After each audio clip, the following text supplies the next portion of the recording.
A player who was on the Reds opening day roster this past season was selected by the Dodgers in the minor league Rule 5 draft that took place yesterday. Who it was, who the Reds picked, and some Hall of Fame not vote getters are all on tap for today. Thank you for joining me for the Locked On Reds podcast. Let's get going. You are Locked On Reds, your daily Cincinnati Reds podcast, part of the Locked On Podcast Network, your team every day. You found the Locked On Reds podcast, and I'm your host, Jeff Carr, superfan and addict of the Cincinnati Reds. I've turned that addiction into information for you. Today, we are going to talk about the Rule 5 draft that took place yesterday. It was the minor league version of that, since all major league activities are currently halted by the lockout. Going to tell you the Reds lost a player and they gained a player. We're going to talk about that here in just a moment. We're also going to talk about the Hall of Fame votes I did not cast and why I did not cast those votes for those players. All that is coming up today. Welcome into the Locked On Reds podcast, and thank you for making me your hashtag first listen of the day. We're free and available on all platforms. The Reds selected Ronnie Dawson from the Astros in yesterday's minor league Rule 5 draft.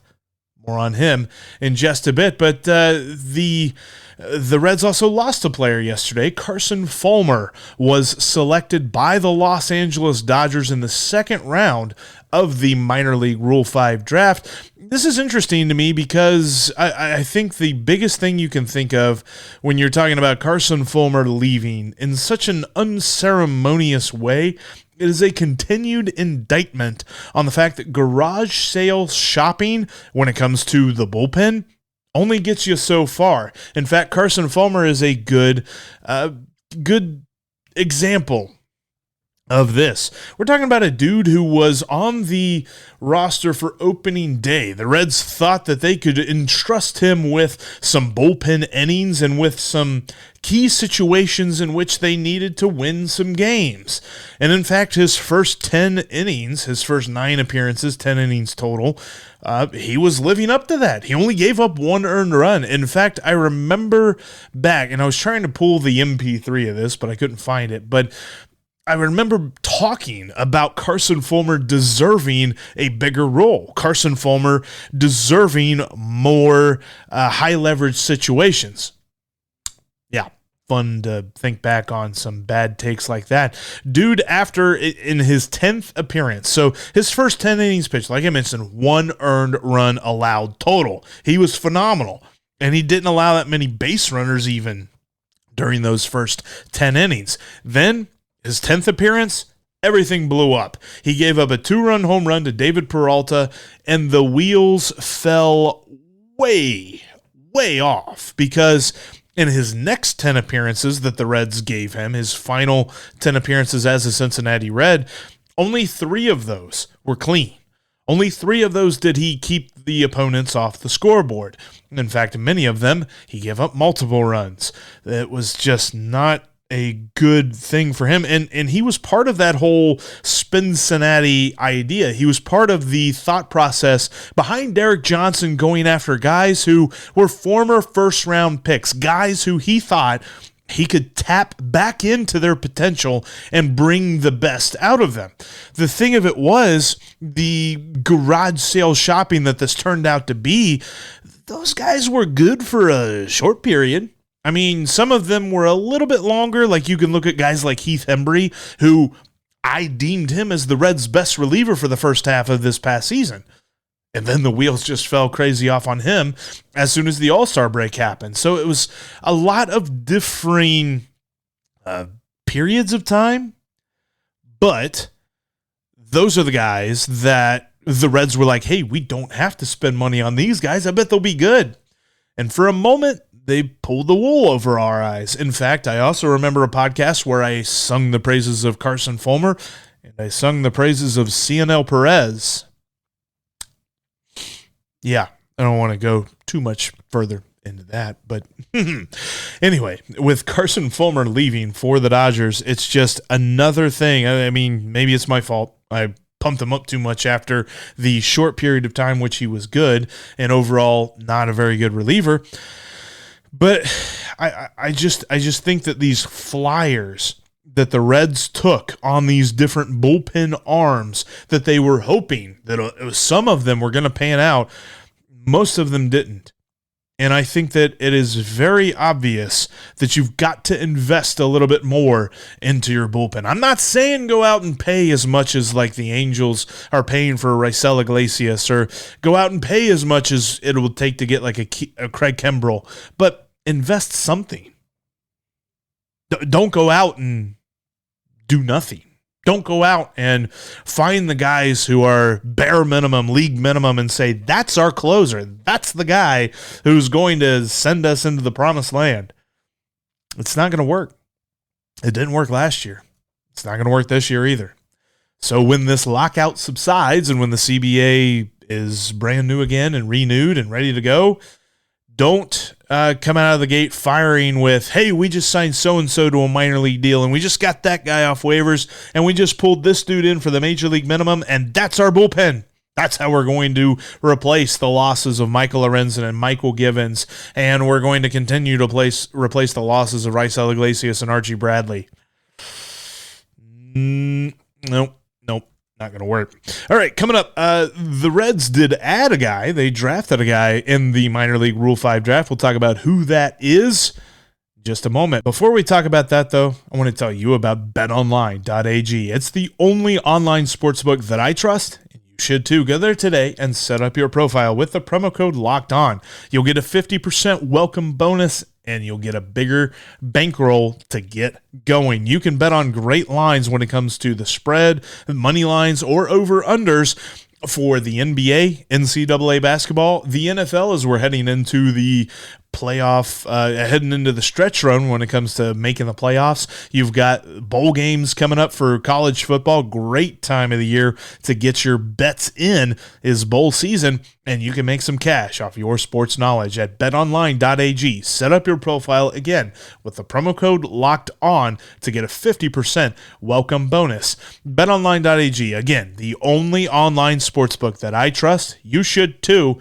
Set up your profile with the promo code LOCKEDON to get a 50% welcome bonus, because betonline.ag is where the game starts. And also, if you're looking to up your comfort game to get some better fitting socks and underwear that's going to make your everyday life that much more pleasant, check out Stance. Founded in 2009, Stance Apparel represents a radical reinvention in socks, underwear, and active apparel. With a sharp focus on comfort, quality, and creativity, Stance brings an atypical aesthetic alongside some of pop culture's hottest collaborations for the ultimate in style and self-expression.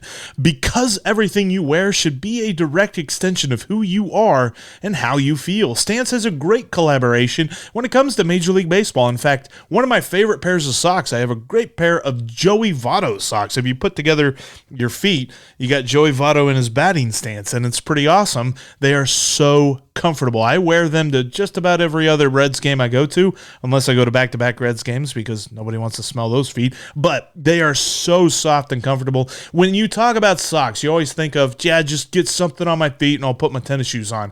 But Stance ups that. They take that to the next level, and you got to check them out. Go to stance.com and register for an account and get 15% off your first purchase. Use the promo code LOCKEDON at checkout to apply. Enjoy the color and comfort of life less ordinary with Stance. That's stance.com, and set up your profile with the promo code LOCKEDON at checkout to get 15% off your first purchase. The amazingly comfortable Stance. All right, thanks again for making Locked On Reds your hashtag first listen of the day. We're free and available wherever you get your podcast. Tomorrow, we're going to talk about some Reds players who could be on a career track to making the Hall of Fame. But let's talk about this dude that the Reds just picked up in the minor league Rule 5 draft. They added a little bit of outfield depth with Ronnie Dawson. He's an athletic player who can play all three positions in the outfield very well. He can play right, center, and left field. He's got a decent amount of pop in his bat. He's not a great hit for contact dude, but he does have some speed on the base paths as well. He was a second-round draft pick by the Houston Astros in 2016. And throughout his 5 years in the Astros organization, really hasn't spent that much time. He was up for a couple of games this past season with the Astros in the major leagues. He got 1 hit in 5 at-bats. And he's just been looked at as outfield depth, basically, for them. And he slots into the Reds as a possible option this upcoming season. Maybe a bench option for the Reds. But overall, throughout his minor league career, he's shown he can steal bases. He averages around 14 to 18 a season. His first year, he had 35 steals. That was nice to see. But for the most part, pretty average on the base pass, pretty average with the bat. He tried to trim down his strikeouts this past season, and he did have a career best strikeout rate of 20%, and he does a decent job of drawing walks, so he could be a dude that the Reds could see in the future. If I had to squint, I could see maybe a comparison to Phil Ervin. Now, I know Phil Ervin was a platoon dude. He was pretty solid with Jesse Winker there in left field, a guy that we maybe could have thought see in a future, although now he's just in the minor leagues for the Atlanta Braves. But when I looked at Philip Ervin, I really thought that he had a pretty decent future ahead of him. He has pretty decent plate discipline. Get that, say that right. Plate discipline. And some decent speed on the base paths as well. But overall, he just never could quite put it all together. And there's a great profile at RedsMinorLeagues.com about Ronnie Dawson. But overall, I think that he just kind of slots in as outfield depth. Not a guy that's going to really break the bank or anything for the Reds. If they're looking for him to be anything more than just an emergency fifth outfielder, at least for this season, moving on, maybe he's got something more in him, but there's not a ton of upside with this. I mean, obviously, the Astros didn't protect him, and he was available in the Rule 5 draft. Now, the interesting thing about the minor league version of the Rule 5 draft is that there isn't any sort of restriction. They don't have to keep him at AAA or AA or single A or whatever A in order for him to not be offered back to the team. So he is officially in the Reds organization, period, unless they just end up cutting him or something like that. So with that, he is here. And it got me to looking. I will say this. I was curious as to how he fits in to the outfield rankings. And I don't necessarily know that he jumps into the top, let's see, what's that, top 8? Maybe he's in the top 8 of outfielders currently in system. Well, I rank him like this. Jesse Winker, obviously the Reds' best outfielder in the organization. I don't think that there's much of an argument there. Then it gets interesting. I mean, Tyler Naquin, I think, is number 2. Nick Senzel's number 3 has a shot to be better than that. He just has to be healthy and on the field. Then we'll see what he's got. Then this is where things get intriguing. TJ Friedl, I have as the Reds' 4th best outfielder. I think a lot of it is just intrigue, and I want to see more from him. But what little bit I've seen, I've liked. Max Schrock, I have at 5th. I think he's got a lot of pop in his bat. Don't necessarily know about the fielding acumen there, and I think he's more of a utility guy than to consider him an outfielder. But I think his bat is better than Shogo's. That's why I put him ahead of Shogo. Shogo's the best fielder on this list. Probably better than Nick Senzel. I don't know. We'd have to see that. But the bat is just too much of a liability in the lineup. I mean, if anything's faster than 95 miles an hour, you can't hit it. And then 7th on this list, I have Aristides Aquino. Look, I love Aquino. He's got the power. He's got the pop. But that's all he's got. He doesn't have contact. He has huge holes in his swing. And every pitcher knows where to throw him. If they throw him a breaking ball low and away or some sort of breaking ball low and in, he's not going to hit it. And if they throw him a fastball up and in, he's not going to hit it. But he's going to swing at all those pitches. So that's something that they have to work on with Aquino if that's anything he's ever going to overcome. Dawson fits in somewhere behind all that. Again, outfield depth when it comes to this minor league Rule 5 pick. I just don't necessarily see the huge upside there. They weren't much more active in the Rule 5 draft, didn't have too many more picks. This wasn't the Major League version of it. So Ronnie Dawson is in organization. We talked about Carson Fulmer leaving it just a moment ago. But the outfield is going to be an interesting situation for the Reds this year. I think that they've got a move in them to fill the spot vacated by Nick Castellanos. What that looks like, I'm not really sure. They should invest some money in this. They just have shown no propensity to invest any money in anything when it comes to the roster this last offseason and coming into this offseason when you're talking about realigning payroll. So that does not lead me to believe they're going to spend a ton of money. I think that there's options out there. Just don't know exactly what the budget looks like for that. And your current outfield rankings, I mean, Winker, Naquin, and Senzel somewhere in the outfield, that's interesting, but definitely weak against left-handed pitching. So how do they combat that? They've got to go get somebody who helps this lineup against a lefty. I don't think that that's Ronnie Dawson. Ronnie Dawson, again, emergency 8th outfielder right now in the rankings. I don't know. We could see that when it comes to injuries. We might see him up later on this season, but that's who the Reds picked in the minor league version of the Rule 5 draft. All right, yesterday, I told you who I'm voting for. Today, I'll highlight some guys that I didn't vote for. That's coming up here in just a moment. Tomorrow, I want to do kind of a fan section Friday.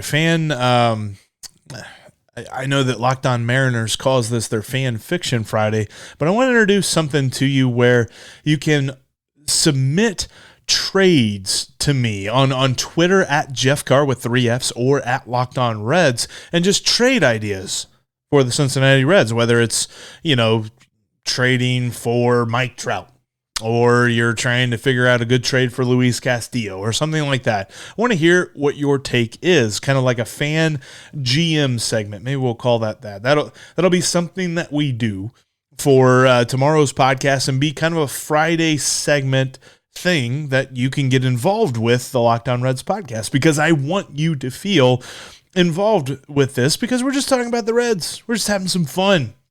And I think it'd be fun to see some trade ideas that people have when it comes to what's coming up, hopefully at the end of this lockout, and what the Reds can do to either make the team better or make the team better for the future.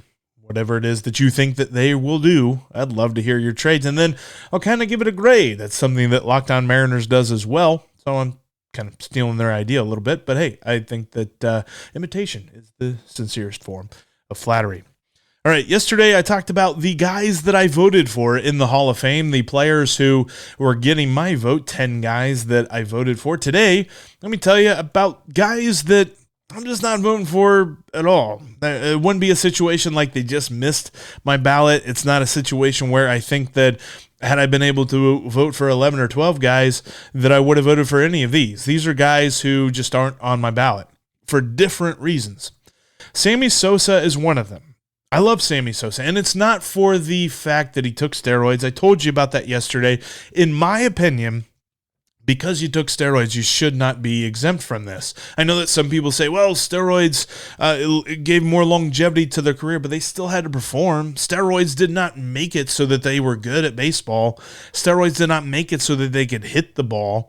Sure, they might be able to hit the ball a little bit farther, but they still had to make contact. I just think that steroids should not preclude Barry Bonds and Roger Clemens and guys like that from the Hall of Fame. Same with Sammy Sosa. Although I love, and I heard this on Locked On Tigers, our host over there, Scott Bentley, he made this point that maybe there should be like a exhibit or something in Cooperstown to Mark McGwire and Sammy Sosa and the home run race that really kind of saved baseball after that the strike of 94-95. And maybe that should be something that they have in the Hall of Fame. But as far as Sammy Sosa's career is concerned, I don't believe it was Hall of Fame worthy. He was good for a number of years, but I don't think that that was a long enough streak, and I don't think that everything that you put together that you think Sammy Sosa is a Hall of Famer, he's just not going to get my vote. Jeff Kent is another one. He's a solid player. He was never the detriment of his team, but I also never really thought of Jeff Kent as the reason that a team was good. I thought he was kind of one of those guys that helped bring stuff together. He was kind of the glue, if you would, of a certain lineup that he would be involved in, but he wasn't the star. He wasn't the guy. And when I think of like the best second baseman of that era, I don't necessarily think of him as a top 2 or 3 second baseman. That's just not a guy that I'd vote for. And again, solid player, not a Hall of Famer. Omar Vizquel. He will always be one of my favorite fielders. He will always, I can think of different plays that he made in my mind. I can close my eyes and think of an Omar Vizquel play, a double play that he made for the Indians or something like that. Very easy to do.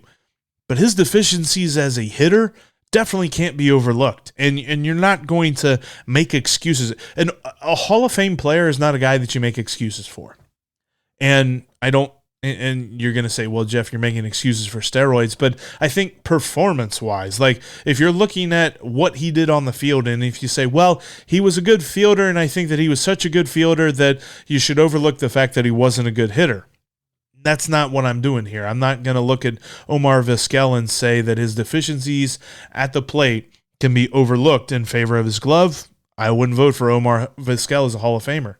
And then there's a list of guys who, for one reason or another, they could be in the Hall of Very Good. I know that that's everybody's favorite cliche thing to talk about around Hall of Fame time, but they're not Hall of Fame. They don't have the Hall of Fame credentials. I'm looking at Bobby Abreu, Mark Burley. Mark Burley kind of reminds me of a more level-headed Homer Bailey.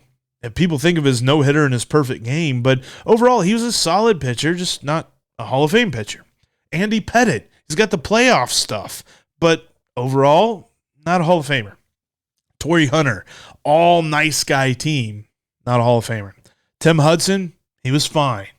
Mark Teixeira, Carl Crawford, Jake Peavy, Justin Morneau, Prince Fielder. Prince Fielder was one of the easiest guys to root for. I never really cared for him playing for other teams against the Reds, but very likable dude when it comes to baseball players.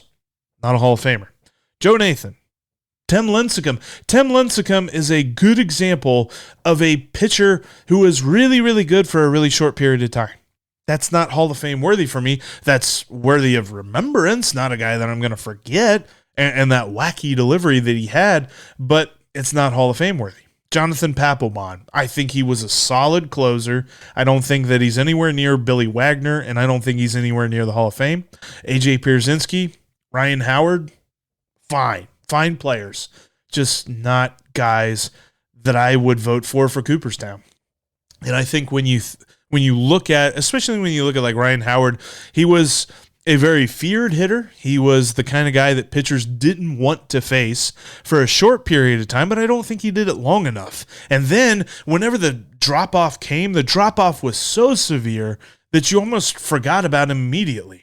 He was a strikeout threat more than he was anything else for his final couple of years of his career.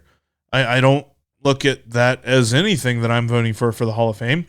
And I think that the numbers bear that out. You can see the different things that they have at baseballreference.com talking about Jaws and talking about, where they rank positionally for their wins above replacement.